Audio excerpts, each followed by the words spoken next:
नमस्कार मित्रों, आज की कथा है नागेश्वर ज्योतिर्लिंग। नागेश्वर ज्योतिर्लिंग के संबंध में एक कथा प्रसिद्ध है। कथा के अनुसार एक धर्म कर्म में विश्वास करने वाला व्यापारी था। भगवान शिव में उसकी अनन्य भक्ति थी। व्यापारिक कार्यों में व्यस्त रहने के बाद भी वह जो समय बचता उसे आराधना, पूजन और ध्यान में लगाता था। उसकी इस भक्ति से एक दारुक नाम का राक्षस नाराज हो गया। राक्षस प्रवृत्ति का होने के कारण उसे भगवान शिव जरा भी अच्छे नहीं लगते थे। वह राक्षस सदा ही से अवसर की तलाश में रहता था कि वह किस तरह व्यापारी की भक्ति में बाधा पहुंचा सके। एक बार वह व्यापारी नौका से कहीं व्यापारिक कार्य से जा रहा था। उस राक्षस ने यह देख लिया और उसने अवसर पाकर नौका पर आक्रमण कर दिया और नौका के यात्रियों को राजधानी में ले जाकर कैद कर लिया। कैद में भी व्यापारी नित्यक्रम से भगवान शिव की पूजा में लगा रहता था।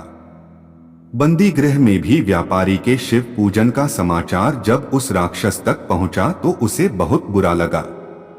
वह क्रोध भाव में व्यापारी के पास कारागार में पहुंचा। व्यापारी उस समय पूजा और ध्यान में मग्न था। राक्षस ने उस पर उसी मुद्रा में क्रोध करना प्रारंभ कर दिया।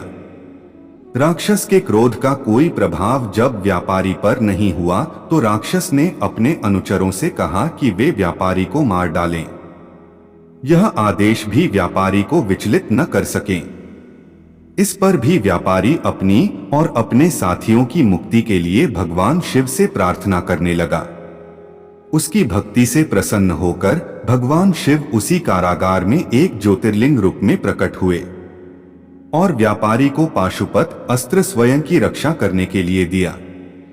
इस अस्त्र से राक्षस दारुक तथा उसके अनुचरों का वध कर दिया। उसी समय से भगवान शिव के इस ज्योतिर्लिंग का नाम नागेश्वर के नाम से प्रसिद्ध हुआ।